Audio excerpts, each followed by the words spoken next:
But one round of interviews at Goldman Sachs during one of my many attempts to get a job there, I slept through my alarm.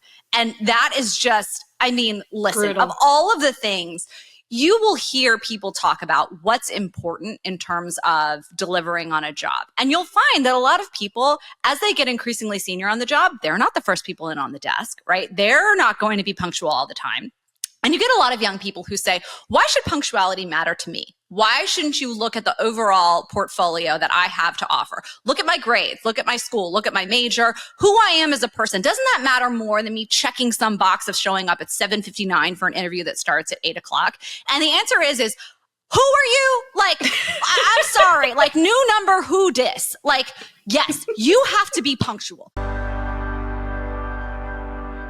All right. Welcome to the crossover episode of the Wall Street Skinny, and it gets late early. I'm so excited we're doing this. You guys are amazing. I've been following you on social media for a while and listened to your podcast too. And you have such a really fresh take on the Wall Street industry and how to break in and how to make it basically accessible to everybody, which I think is something that I know was never going to be accessible to me with my lack of math skills, but I love what you're doing out there. Disagree, but thank you. That's so kind of you. English major here, impossible. Same though. Yes. Okay. All right. Well, already learning. So for my listeners of It Gets Late Early, I'd love for you guys to introduce yourselves and tell a little bit about what you're doing over at the Wall Street Skinny. Absolutely. Awesome. Jen Saarbach, 5'7", Scorpio, likes long walks on the beach. No, so thank you so much for having us on. We are such big believers in what you are doing here. I'm Jen Saarbach, and my lifetime best friend, Kristen, and I started the Wall Street Skinny just over a year ago with the goal of demystifying the world of high finance for people who are English majors, who are in the tech industry, who are engineers, who are just curious people in general, who have either been watching some of the movies we were talking about before we recorded, like The Wolf of Wall Street, and they think like, hey, listen, I like Leo, I like Margot Robbie, I have no idea what's actually going on in this movie, I'd like to learn more.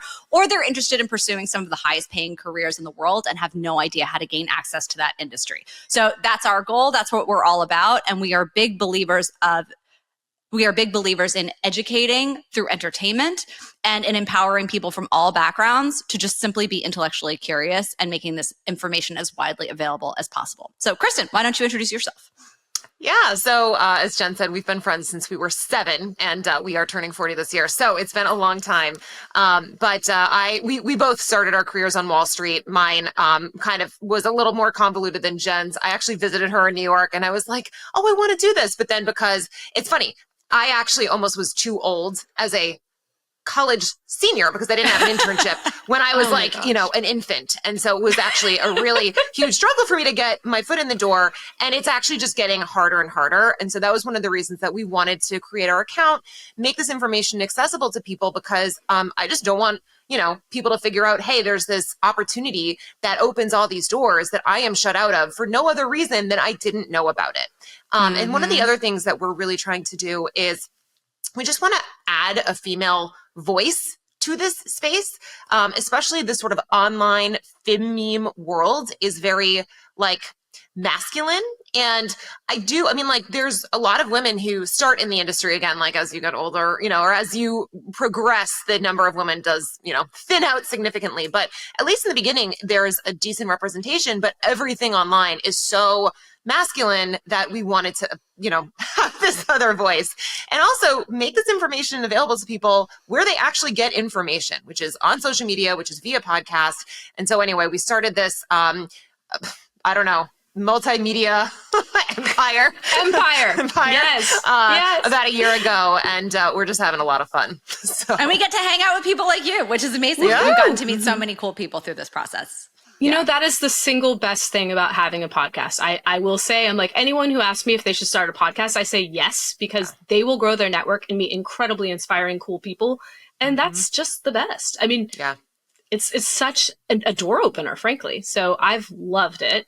And so love your background, love absolutely everything you guys are doing. Love how we actually met, by the way, which is because I was served up in my For You page on Instagram, a viral video that you put out, which included Jen running through her home in various states of undress on her way to an interview at Goldman Sachs, right? You were retelling that story and you did land the job, right? So, hey. Nope, absolutely not. I slept through my alarm. This is a true story.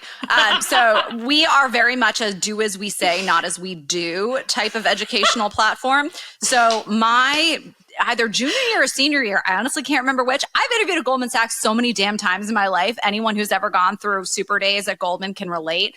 But one round of interviews at Goldman Sachs during one of my many attempts to get a job there, I slept through my alarm. And that is just, I mean, listen, brutal. Of all of the things, you will hear people talk about what's important in terms of delivering on a job. And you'll find that a lot of people, as they get increasingly senior on the job, they're not the first people in on the desk, right? They're not going to be punctual all the time. And you get a lot of young people who say, why should punctuality matter to me? Why shouldn't you look at the overall portfolio that I have to offer? Look at my grades, look at my school, look at my major, who I am as a person. Doesn't that matter more than me checking some box of showing up at 7:59 for an interview that starts at 8 o'clock? And the answer is who are you? Like, I'm sorry, like new number who dis? Like, yes, you have to be punctual. You have to show that you are willing to outwork and work smarter and harder than everyone else because this is an incredibly competitive industry. And if you can't show me that you respect my time as an interviewer, why on earth should I hire you for the job where there's 1,000 people lined up 10, 15, 20 minutes before the interview just to show me how much they care? It is such a low-hanging fruit thing to show up on time or slightly early for an interview with a senior person. It was so disrespectful of me to have slept through my alarm because, and I'll be very honest, the job just wasn't that important to me. It showed exactly how I felt about it. It clearly just didn't matter that much. Anyway, so the punchline of the whole thing was this is how your mom ended up working at Morgan Stanley, where I did get the job because I was on time for my interview. But yeah, so that's the backstory of how we came together. Exactly. I love it. I love it. And for those of you who are listening on the Wall Street Skinny, my show is called It Gets Late Early, and it's all about the experience of getting older in the tech industry, which, if you haven't heard, is a very youth-obsessed industry. I mean, it's wild exactly how much ageism there is in this industry and how little is discussed. So that's why I started the show. I witnessed it when I was called a dino at age 37 in one of the tech companies where I worked. And I was like, what the fresh hell is this? And I started exploring it and I was like, wait, why is no one freaking talking about this? This is insane. Yes. And guess what? Like everything else, it's worse for women. It starts earlier for us. And also there's actually a lot of data out there that suggests that there's no good time to be a woman because you're either perceived as too young or too old. And Jessica Gross, who's a columnist in the New York Times, she actually wrote something called The Hour Between Babe and Hag. And I'm like, yeah, that tracks. Oh my gosh, this is so depressing. But I'm curious, Maureen, why do you think that's the case in tech? Do you think it's like the myth of the young ingenue tech founder, the 19-year-old Mark Zuckerberg in his dorm room? If you didn't figure out your $1 billion idea by then, you're day old bread. 100%. It's a very unfortunate thing. And there are these incredibly persistent age-related stereotypes in society. And it's actually not really our fault that we have these ingrained because we as a culture imbue them in everybody from such a young age. So there's been research to suggest that people and kids as young as 4 years old will spout off ageist stereotypes. And I can tell you, I'm a parent and my own kids actually level age-related stereotypes at me. They're like, hey, Mom, you're old. And I'm like, what? Like, as though it's a sick burn. And I'm like, I didn't teach you this. Where did this come from? So, and 1 in 2 people on Earth, according to the World Health Organization, are ageist. So this is very much I thought you were going to say are old. I was like, well, studies show that 1 in 2 people are in fact old. It's amazing. It is funny because we, our audience skews probably a little bit younger, although we are like avatar for the person who we thought would be following our accounts and listening to our podcast was like between the, ages of 18 to sort of 25, getting their first job. And it in reality, it goes older up to like CEOs, and it goes younger down to like, we've gotten some messages And from we're middle talking school Wall students. Street CEOs, by the way, not Wow. tech CEOs, because I know tech CEOs are 12. Yeah. But Yeah. These Exactly. are like They're older people. literal children. Yes. Yeah. But we get so many people who are like, oh my God, like essentially almost they feel like their life is going to end when they turn 30. They're like, I'm almost 30. And I'm like, we're like, Yes. well, we're almost 40. And by the way, like life gets better when you get older because you get So smarter, much you get better. more experience, you give More less confident. fucks. Like, Yes. honestly, I think I Fewer. look better than I did when I was younger. too. Whatever. Yeah. We give fewer fucks. The English major pipes up. I mean, just sorry. I was an engineer. So Jen is like, I am ChatGPT and I send things to Jen and she fixes them because Amazing. I'm all about You guys are like the perfect the combo. bigger picture, and Jen is like the details on, whatever. You grammar, are spelling, the whatever. computational meat of the little English major sandwich that we have going on this podcast right now. So this is great.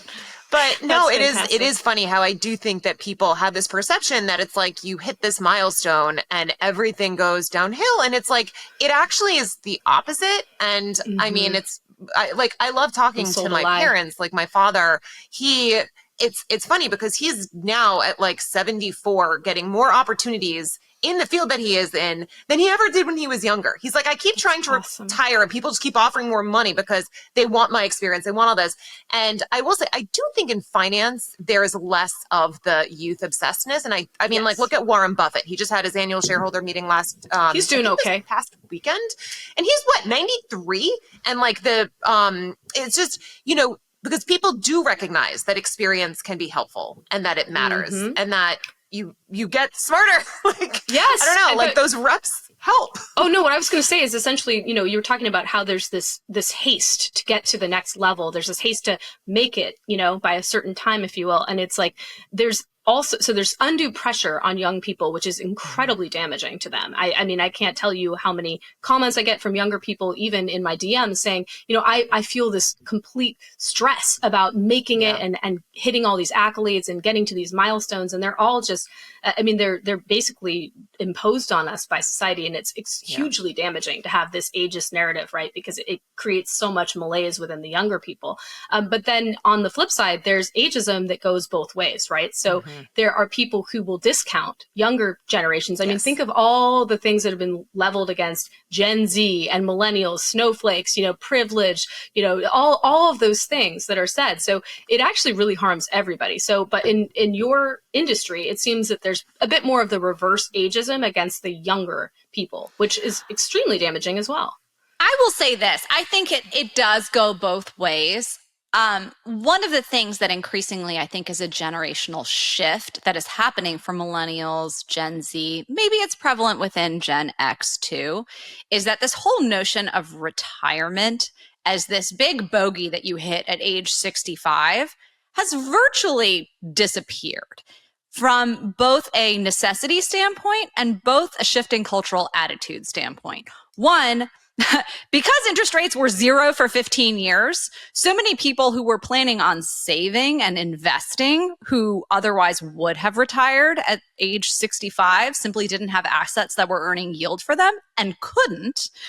And then two, I think now when you look at these younger generations, we have structured society so differently than society was structured historically, so that you aren't hitting the same milestones necessarily. You aren't necessarily graduating from college at 22, going to business school at 25, getting married at 30, having kids by 35, retiring at 65. Those milestones have all shifted and are no longer fixed points, which I think is both good and bad. I think it gives you flexibility to say, hey, guess what? I might want to work forever, and that's okay.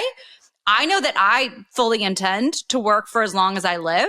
What that work will look like, I hope will shift over the course of my life. And it already has, right?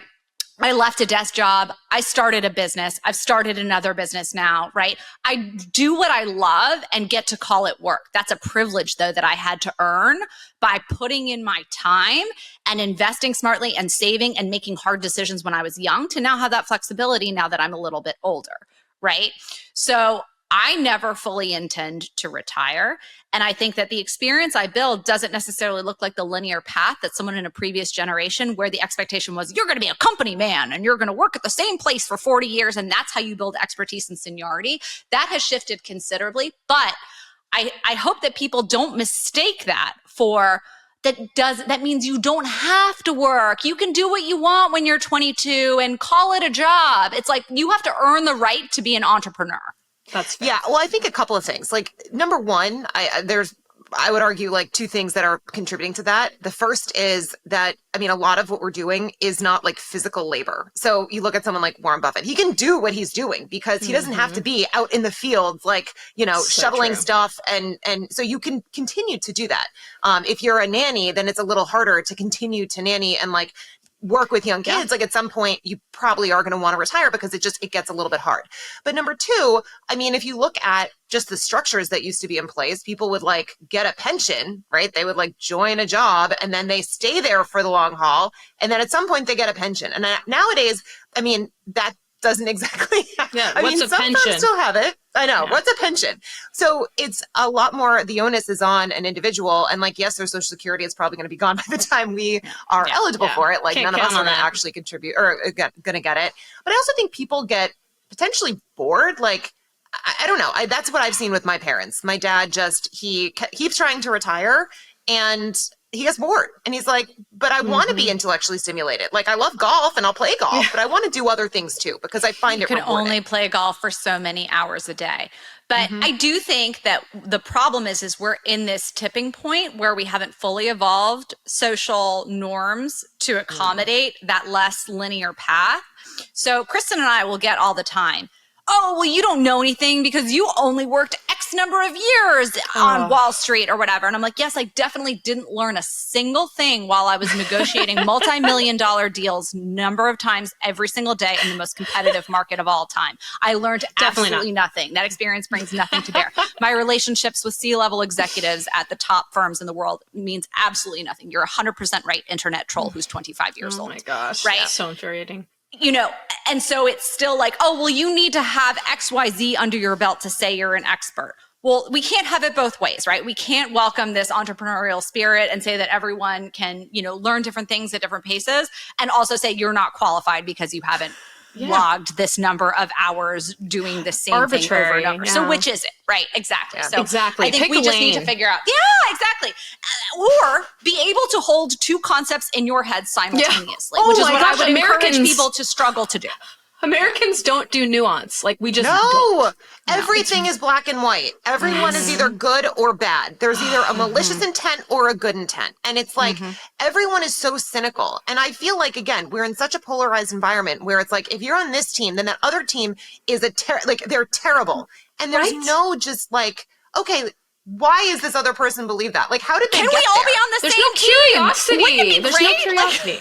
Yeah. Well, that's the yeah. one thing that I think is great about anti-ageism work is like, actually, this is the one thing that unites all of us. It might get people disproportionately poorly based on, you know, having an intersectionality with other marginalized statuses. But like the reality is this is coming for all of us. So let's all wrap our heads around why it's bad to have these horrible stereotypes about getting older. And like, let's see representation of older people killing it. Speaking of which, there was a new movie that came out just the other day that was The Idea of You. And it was Anne Hathaway's new movie with some guy named Nicholas who is like playing essentially like the fanfic version of Harry Styles. And what happens is they meet at Coachella and she's like, Anne Hathaway is this like allegedly 40-year-old single mother who's like killing it in the art world, has like a $3 million mansion in Silver Lake in Los Angeles. And she bags Harry Styles and she has like the coolest life. And it's like, I actually really want to see more representation of women over 40 living their best life, whether that means, you know, getting the affection of a younger man or not, whatever.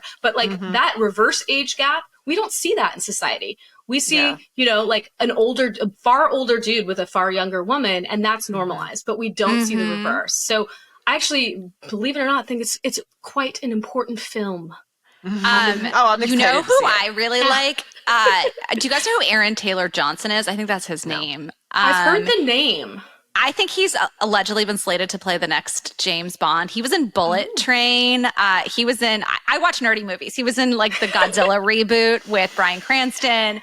Anyways, he's great. I think he's going to be in like a new Spider-Man villain movie. Anyways, but it's funny because I think he is either married to or was in a relationship with a much older woman as this Hollywood hunk. And Love it. It's funny because we don't see that very often, right? And it's funny, like there are plenty of young Hollywood starlets who are walking the red carpet. You know, you've got Salma Hayek with her billionaire husband and things like that. And good on her. I hope that they are madly in love. They've been married for like, what, 10, 15 years? Like that's 150 years in Hollywood terms. It really is.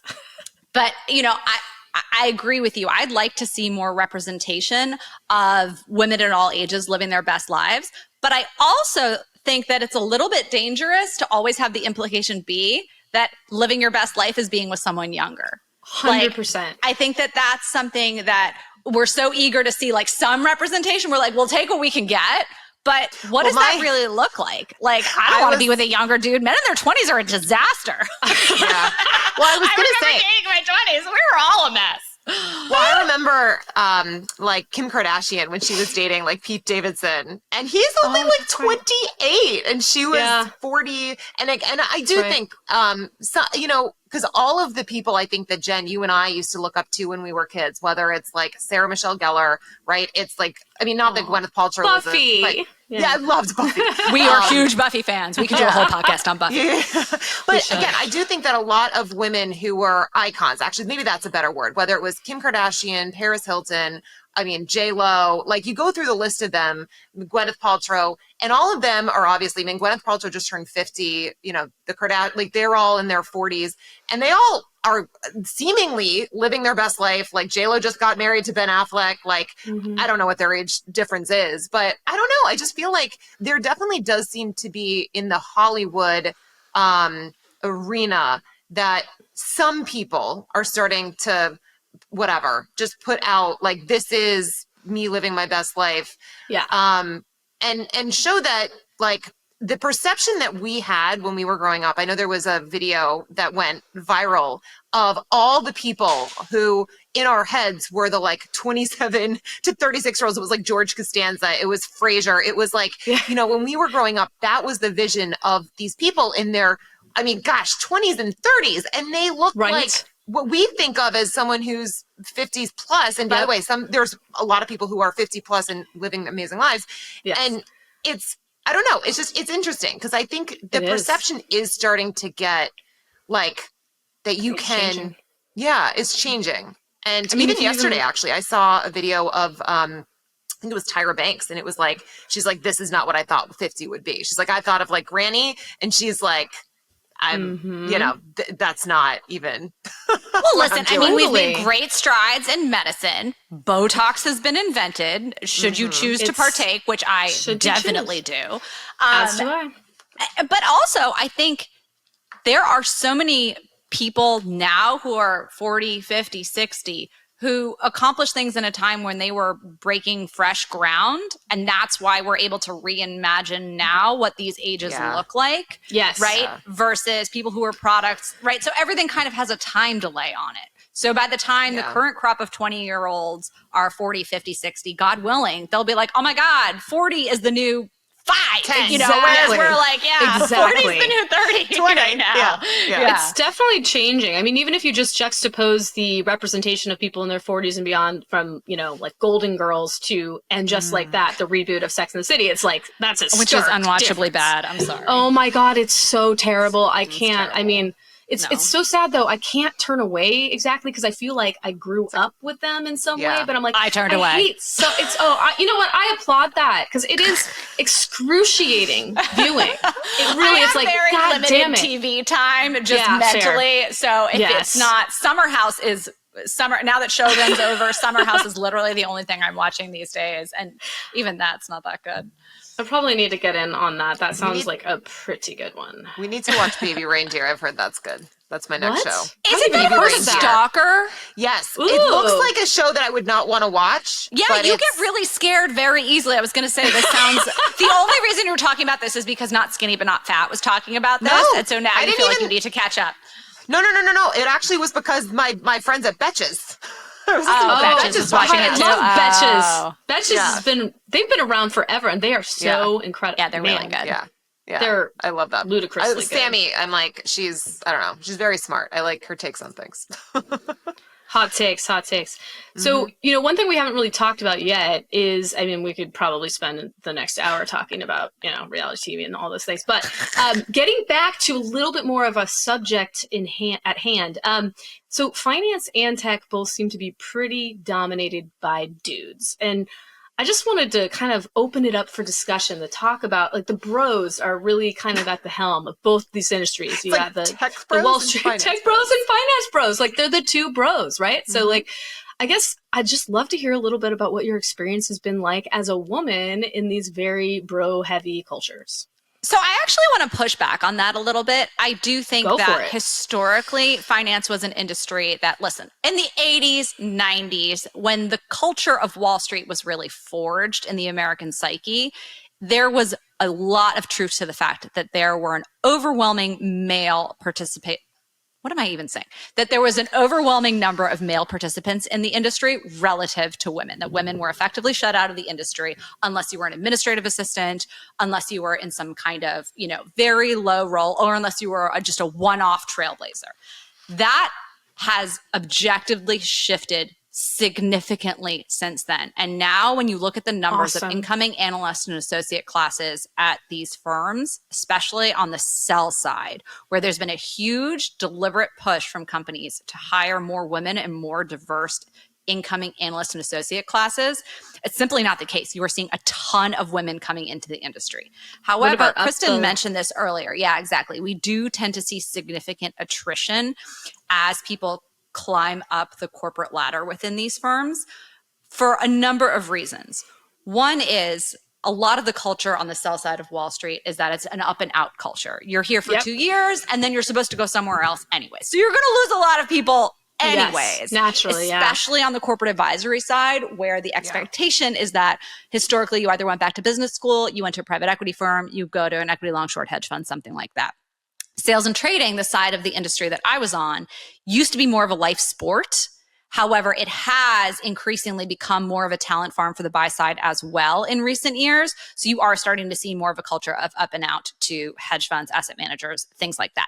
That being said, that doesn't explain why there is still such a vacuum of women at senior levels. And I think that has to do with a number of factors. It has to do with the lifestyle expectations. It has to do with, just the basic math of the hours, right? On some desks, you're expected to be in at 7 a.m. and leave at 6 p.m. to go entertain clients until midnight. I don't know too many nannies or au pairs who work those hours, or too many daycares that are open on those hours. So you need to have a lot of help, right? You need to have a partner who's understanding about those things, and you either need to have a stay-at-home partner, or you need to have so much support in terms of external staffing. And a lot of women don't want to have to make that choice. And I understand that. I very much understand that psychology. There's the mechanics of deciding to nurse if you have children, which is something we've talked about extensively on other episodes. There's a whole number of different things that go into it. And I think there's also what I experienced, which was when you don't have representation at senior levels of, hey, that's who I want to be. I want to look like her. I want my life to be like hers. When you don't have a ton of options like that and you're like, well, I want to be like him, but I don't want to be him because his lifestyle is different than what I want on a number of different fronts. It's hard when you don't have those role models and you can say, well, she did it and I want to do it exactly like her, only maybe like a little bit better. When you're like, oh, this is actively a bad role model, or there's simply a vacuum of those role models, right. It makes it much more difficult to see how you can forge that path. So that definitely still persists. I think that actually really applies. Everything you just said really applies to the tech industry as well. Continue. Go ahead. The other thing I do want to say is that I think we talked about this earlier, that representation on social media is not real life. The fin meme space is so dominated by the bro culture. I mean, you can only make so many jokes about Patagonia vests. And the reality is, we've made them ourselves, by the way, like we are not immune. But The reality is that the finance bro culture is alive and well on social media. It doesn't really exist on Wall Street in real life, except for kind of like the people who are like the wannabes, like Interesting. The real practitioners, the very serious investors, the people who are in the industry for life and not just doing a summer internship are by and large not finance bros. I'm more of a finance bro than the majority of expert practitioners out there right now. Yeah, I think it's also because, I mean, people with the personality you have online when you feel anonymous is going to be very different than like when you're live with someone. So like we sometimes will get trolls who are awful. And then we'll like look them up and we're like, you're on LinkedIn. We can see where you work. And PS, we know you're MD, you dumbass. Like, what are you doing? And granted, we're not like here to take people down. We'll block them and be like, but like, for whatever reason, I think people feel like online, even when their name is in their freaking like handle, like we can find you. Yes, they feel much more like it's okay to maybe say, like, there was this one person that I remember some guy starts telling us like women belong in the kitchen or whatever. Oh, and like God. We were like, what?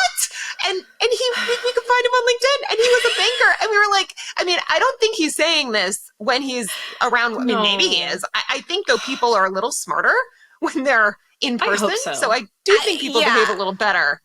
You mentioned showing your Sex in true the colors, City. but There's this old Sex in the City episode that is probably going to be a reference that's way too old for most of our listeners, but I'm going to make it anyways. There's an episode where Miranda is being catcalled by a man inside a sandwich costume. Oh my gosh, I love that one. Oh my gosh. One of my favorite all-time lines of Sex in the City, she was like, "Oh, you're so safe inside your sandwich," you know? Like, and that's what I think in my head every time I see one of these trolling comments, like, "Oh, you're so safe inside your sandwich." Like, you're behind your keyboard trolling hardworking women who are literally trying to educate through entertainment. I'm sitting there explaining how duration works. Like, this is not, I'm not coming for you, right? Like, this isn't my hot take on some political subject. So it's just, I would encourage those who are intimidated by anything they see online to always remember that what you see on social media is not real life.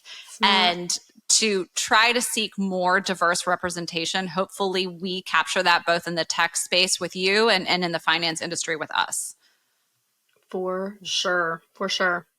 That's all super resonant to me. I want to jump into another topic that I think is really important for what we both discuss on our shows.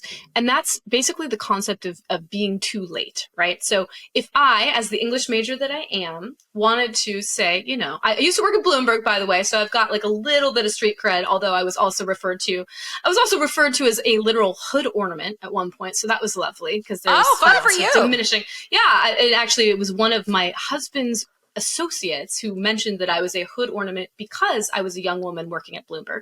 So that was lovely. A hood ornament for whom? I don't know what that means. Yeah, for like Bloomberg, were you like your husband's hood ornament? Were you saying for Bloomberg, like that I had no substance? That you were the was token woman, because actually at Bloomberg, they routinely hired a bunch of young women right out of college. And, we would be marched in on the trading floor and we would be in with investment bankers and all that. And it was sort of suggested that we didn't know shit, which frankly, I will call it out. I really didn't know shit. Yeah, but nobody knows shit. Nobody does when they first start.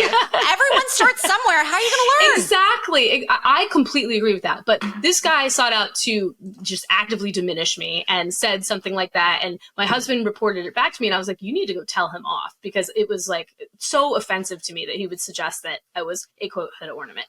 Anyway, but oh my God, my husband aspires to be my hood ornament. He's like, please, when do I get to be a hood ornament?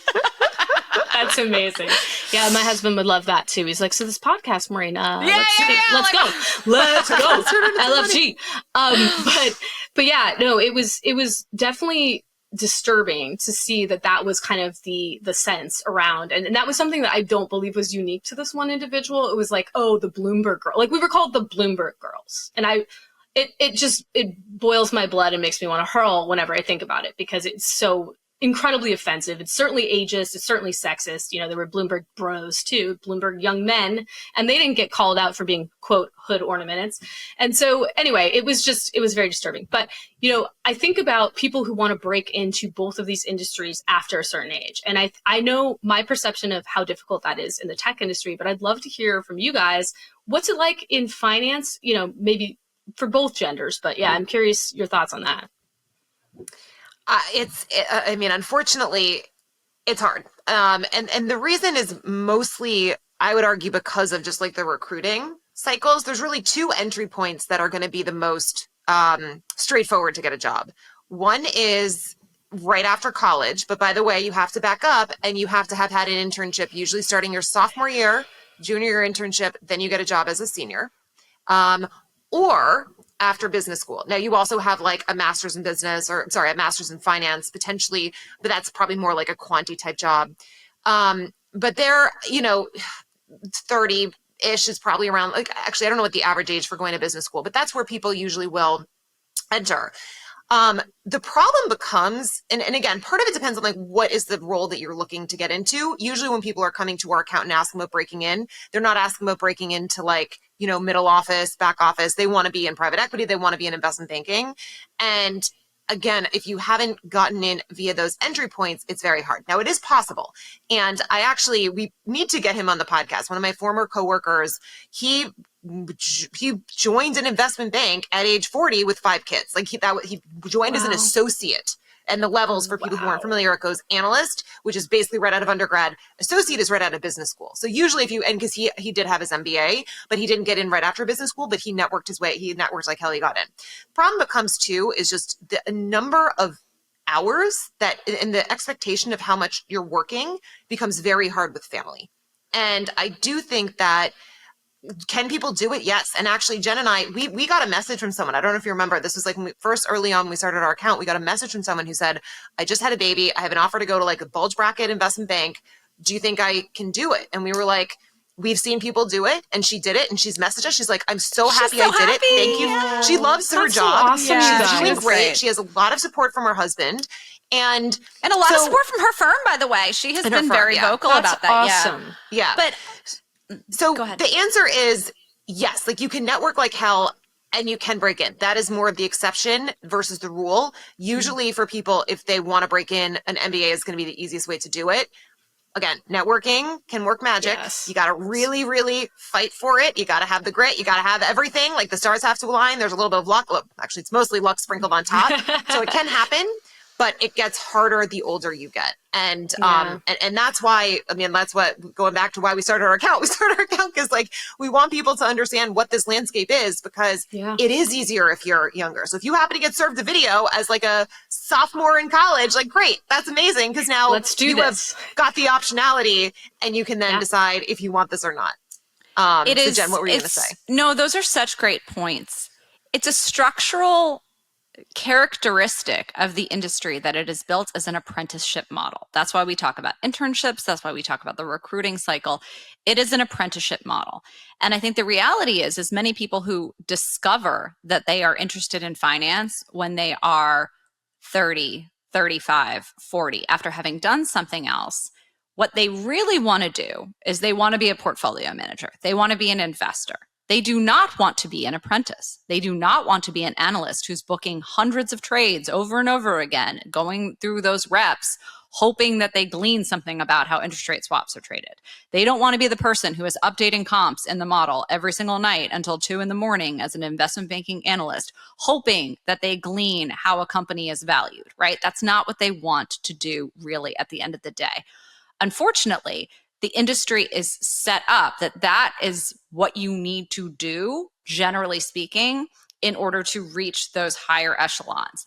That being said, there are a number of programs that have been deliberately implemented by a lot of firms to try to welcome people back to the industry or into the industry who have done other things that set them up well for success, because there is that realization that there are people who have historically been very, very successful coming into the role from other areas, professional athletes or amateur athletes competing at like the Olympic level, people in the military, very successful, right?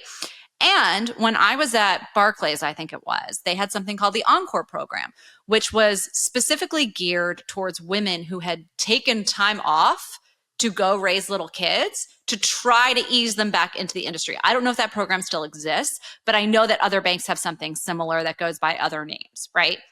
Now, those programs have varying levels of success, right?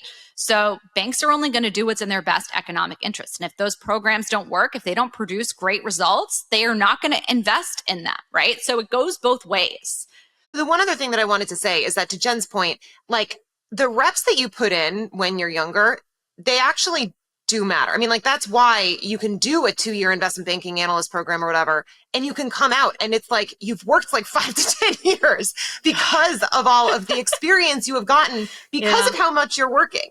That if you weren't putting those hours in, you're not going to get that same experience. And it, you know, it kind of like hit home to me when we had an interview with one of my best friends who's a plastic surgeon. And she was saying, you know, I think back to the time when I was in med school, it was hell. And I was working such long hours. Like you'd leave at like 11, 12, 1, whatever, and then you'd have to be back in at 5. Like you were working honestly more than what you work as investment bankers. Like you're not paid, you're actually paying shit tons of money to do it. So but brutal. She's like, that's how I learned the skill, was through the reps. And so that's the one thing too, is as Jen said, that like, I think that part of the thing is when you're 30, when you're older, are you going to be willing to put in the time? And I know I probably, like, especially with a family. You're like, I'll do anything to break in. I'll do anything. Right. Are you going to approach it with a beginner's humility? Are you going to approach it with that? And also, do you have the neuroplasticity and the elasticity within your brain to pick things up as quickly? Because I know that I do not learn things as quickly now as I did 10 years ago. And that's a reality of age. Now, I do think I have more experience to draw on. So once I learn something, I can draw conclusions much faster, right? That's My what the analytical says. Abilities have been really refined. I'm a better communicator. I have all these skills that I didn't have when I was younger. But man, I remember being like, I'm going to study Latin for one summer and be good enough to ace the, whatever it is, SAT 2 in Latin. I'm going to do, you know, a month of conversational French and placed into 3rd year French in college, right? That I'm doing Duolingo on my phone in Italian in preparation this summer, and I can barely say like, "Where is the bathroom?" So it's demonstrable how much slower my learning is at the age of 40. Legitimate.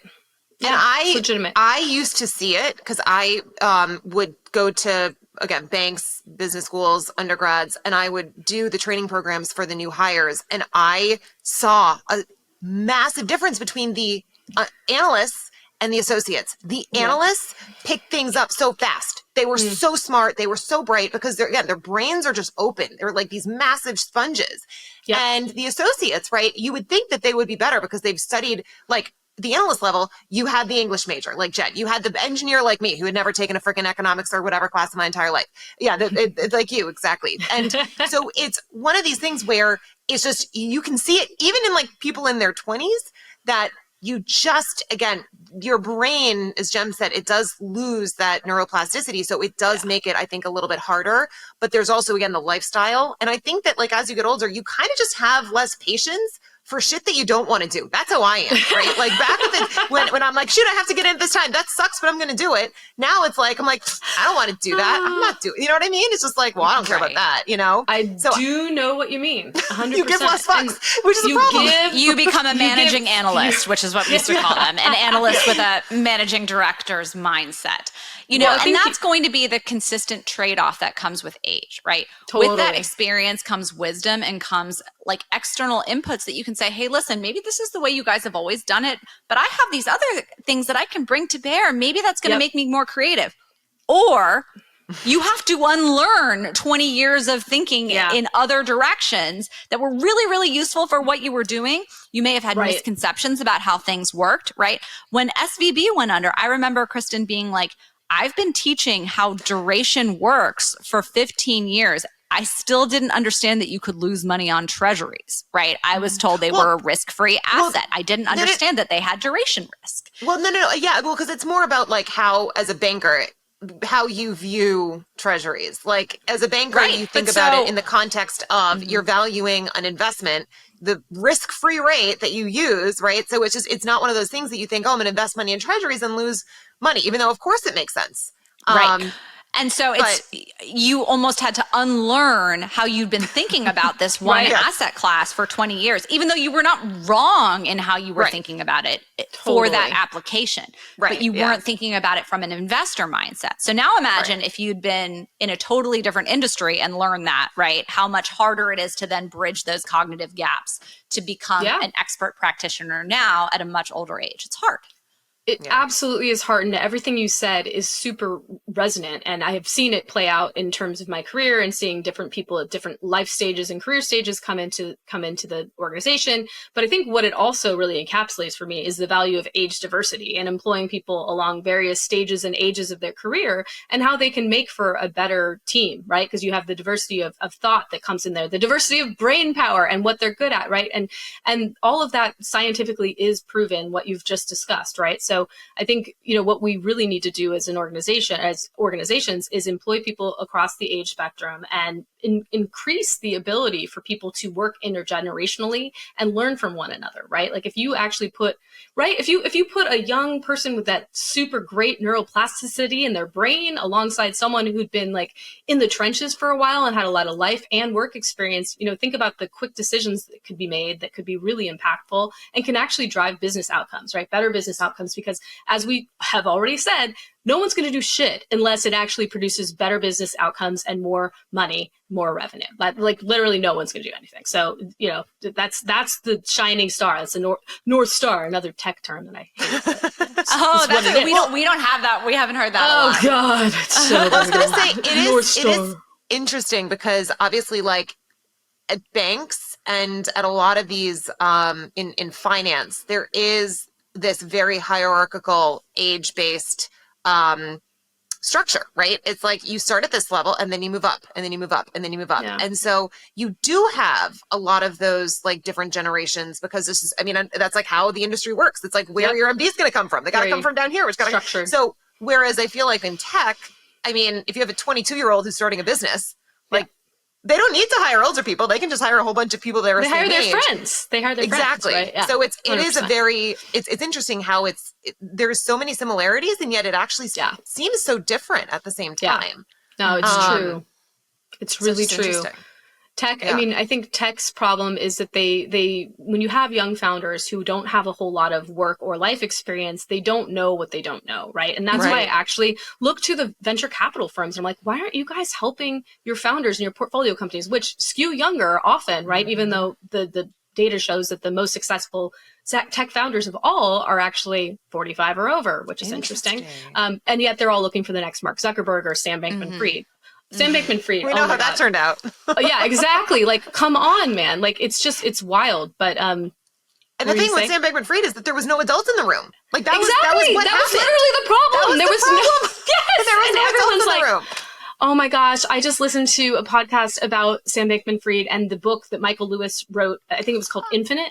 Have you read it yet? We did a podcast. We did a whole episode. Okay, on well, it. I need to listen to that. Okay, so I've heard a different one. I need to hear yours. But yeah, it was a lot of it was, at least from this podcast's hot take on it, was that there was no adult in the room, that nobody was there to say stop, that there was nobody who could see the forest through the trees, and that it was just a lot of people with complete inexperience and actual, bad actors as well that were at the helm. And there was just like no one who either recognized it or they just completely turned away from it and were like, whatever. It just blows my mind. But yeah, there's just like this faith in young people that we have, because we, for some reason, we infer like youth to mean like innovation and new and quick thinking and all the quick thinking part I get, right, based on what we just discussed. But like there's a lot that's missing there, and there's a huge problem with over indexing on that and not actually balancing it. So again, it just goes to, you need to have an age diverse team so you don't get into a Sam Bankman-Fried kind of situation, right? Well, and it's like that old saying, which is like history doesn't repeat itself, but it often rhymes. And it's like, these kids who, again, they probably have great ideas, and they do have great ideas. And obviously like innovation continues, like, and I do think having people who do things differently can be really helpful. At the same time, things that, you're going down a path, someone who's done it before, it's like, I've seen this exact thing. Like, this is how we can avoid that problem. So having that experience is good. And your delivery is important. If you get into a new organization and you're like, yo, this is how we did it at my old place. Like, I know how to do it this way, and this is how it always works. Like, that's not going to land. So there's some like nuance in the delivery and the tone and everything that's really critically important. If you don't want to be cast as that old person who's stuck in their ways, right? Like, it's just, we all got to kind of massage things a little bit when it comes to messaging. But well, you hit on a really great point too that I wanted to circle back on, which is the role of venture capital and advisors in investing in these founders, not only financially, but in terms of guidance and in terms of giving them, we did a Venture Capital 101 episode where we talked about this, how it's funny, of all of the different arenas of finance that we've discussed, venture capital has, I would argue, the hardest path to become a senior investor in, because basically the path to become a senior venture capital investor is you need to be an exited founder who's made $1 bajillion and now has the street cred amongst the VC world of, hey, my $1 bajillion, come join me with your $1 bajillion and we'll go make $1 bajillion times 100, the visionary genius. Yeah, totally. Exactly. Yeah. But it's really that they understand the struggle of founders and they understand the typical missteps, and their experience is so valuable. So I understand the workings of that relationship to be one of the most critical paths for young tech founders, right? The problem is if everybody has to be 22 and everybody has to be, then there's going to be bias among VC too, to invest only young. Whereas, I mean, we are founders, I guess, at the age here of 39. And we are very much like, we don't know what we don't know. And every conversation we have is we're like, we don't know how this works, right? Please tell us. And the number of times people are like, oh, well, we don't know either. And it's like, okay. No one knows anything. No one knows anything. Let's all just be honest about it and have a real conversation, right? Whereas I think a lot of the bluster and posturing that you see among these young founders comes from their insecurity about that lack of experience, right? If we could all just have an honest conversation. You're not going to defraud me. What are you going to do? What are you going to juice a little 1% out of the deal with your bluster? No, it's not going to end well for anybody. So let's be real from the get-go, and we can all have a much more productive working relationship together. Yeah, down with hubris. If we could just all come to the table and be open and real, that'd be huge. It's been humbling though, because we'll have conversations with, like you said, these founders, and they're so young. Well, and they're like, we're really excited about your new company and we want to partner with you and, whatever. And we're like, oh, okay, thanks. Like, please like us, hopefully your junior paper goes well. Does your mom know you're talking to us? Like, that's amazing. Yeah, it's really humbling, but it's fine. I don't care. Like I have no shame. I'll be having these conversations when I'm 80 years old. Dude, totally. I mean, like you said, no one can retire and we're all living to 100. And, hey, we like what we do now. It's a privilege we've earned over time, having gone through the ropes at various different places of employment. Some great, some, I would say, at least in my situation, not so great. But, over time, we're building up a good portfolio of life experience. And I know that I now view getting older with like such rose-colored lenses. I'm like, dude, this is going to be awesome. I am more confident than I've ever been. Like, I know who I am. I know what I want. I know what I don't want, just as important, by the way. And it's like there's infinite growth ahead of me. So I no longer view it as this like looming dread, right? Like, or like this, right? It's just like we've been sold a lie. It is so much better than I ever thought it would be.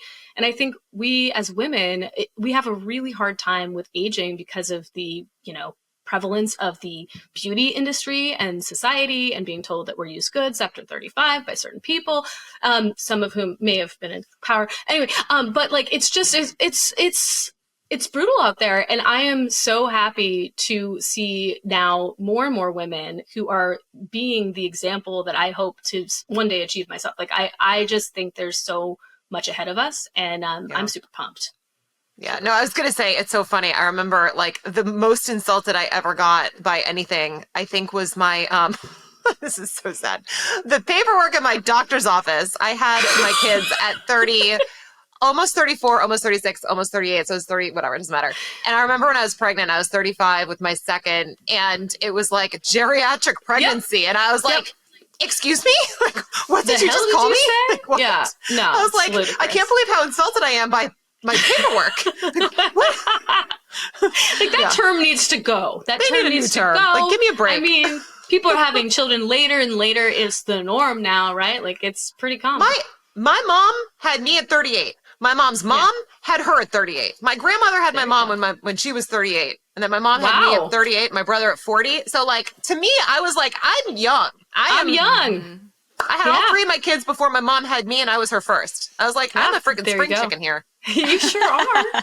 You sure are. Well, and like we said earlier, 40 isn't what it used to look like. And I think we can all look forward to our later half of life. I guess I'm like in my at some level, I think my podcast even existing is some form of midlife crisis, like me dealing with the fact I'm in my 40s. Hang on. No, I I have really strong feelings about the concept of a midlife crisis because I've said this a number of times. I think the reason that people have midlife crises is because they stop learning.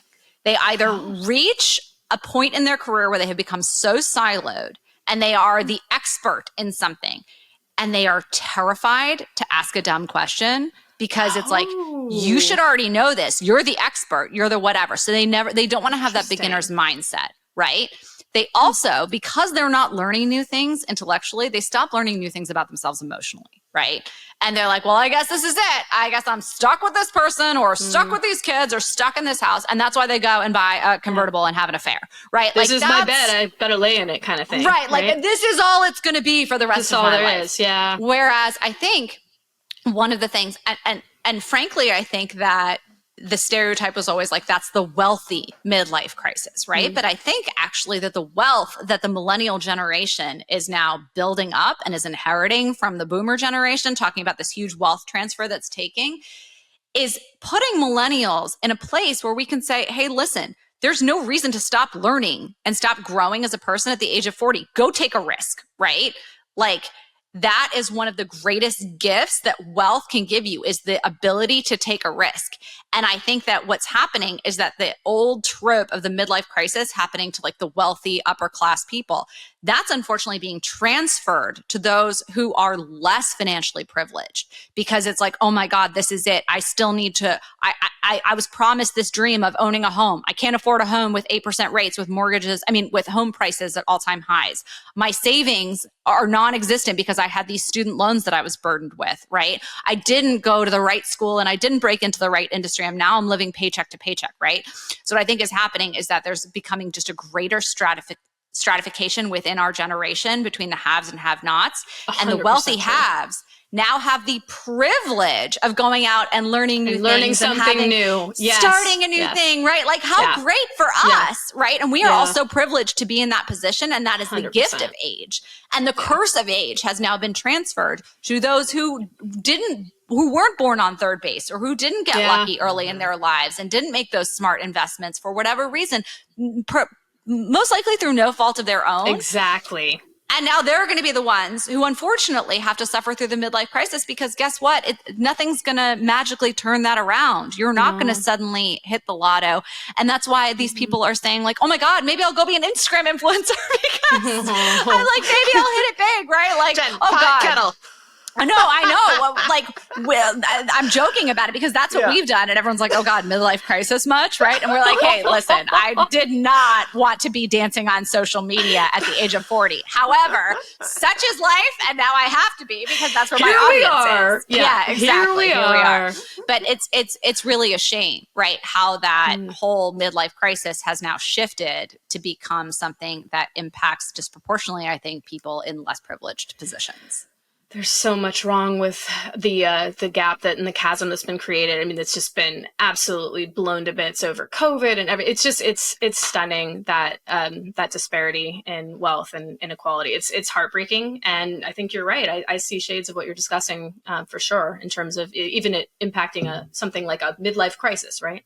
Yeah. I was going to say, like, just speaking of that, it was interesting. I was listening to my like favorite valuation person, Motor, and he was just talking about how with AI, he actually sees that in the next, whatever, however many years, like we're going to produce the world's first trillionaire. And like essentially all these big tech companies, like your Magnificent Seven, like the two things you need for AI is you need like massive amounts of data and massive amounts of compute. Who has that?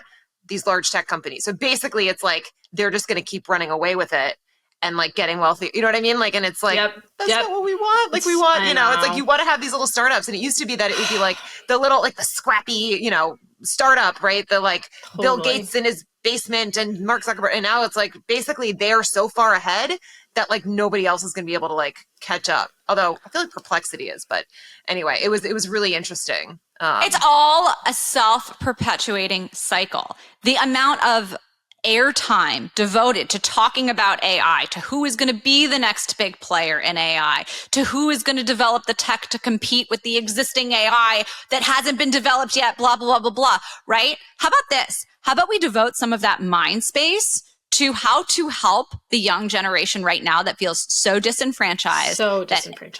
Doesn't have an identity, that doesn't have confidence, that hasn't developed the intellectual rigor that they need to succeed, and encouraging those people, rather than to go into tech and finance, to go develop the next big thing that's going to give the big middle finger to AI so that we don't have to sit here and worry about the Terminator coming for all the rest of us. That's what I would love to see. Well, I also do feel bad for, again, a lot of these people who are starting now, because with, again, AI, how fast everything is changing, I almost feel like how can you even prepare for a career when you don't know what the world is going to look like if it comes and changes as fast as we are being told, which again, I don't know if that's going to be the case. So it's like there's such wildly divergent views. Like some people, it's much more like it's going to take a long time. Like these AI are barely a 4-year-old, and I have heard, I think it was someone very, very senior who knows their shit about AI who was talking about that on like the Lex Friedman podcast. And then you have the people who are like, AI is going to replace all jobs and we're going to need to like figure out how to reform a society because no one's going to need to work anymore. And it's like, well, that doesn't sound great, Anyway. Yeah. I mean, we could do a whole podcast. I mean, I will say one thing. I had a guest on my show who was a 63-year-old guy who'd lost his job, and he saw AI as the shining beacon of hope because he's like, it's the great equalizer. No one really knows what they're doing. A 20-year-old versus a 60-year-old, any one of us can take hold of this, harness it, and use it to our advantage and differentiate ourselves in the market. So he actually saw it as a great thing for him, which was really cool. And guess what?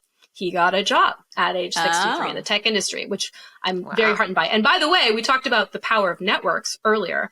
When you're older, you've got a better network. That's another thing that, unfortunately, Gen Z and Gen Alpha coming up, they, especially with the lack of in-person work for white-collar professions, they don't get that same shoulder-to-shoulder in the office, affinity building, rapport building, and learning and mentorship. And it's actually, it breaks my heart. Like, I feel awful for Gen Z and what they lack, and they want and need mentorship. So I hope we can figure out better ways to reach them because it's frankly just not fair out there right now. Yeah. So totally agreed. Rough. That's been one of the most surprising things about this project.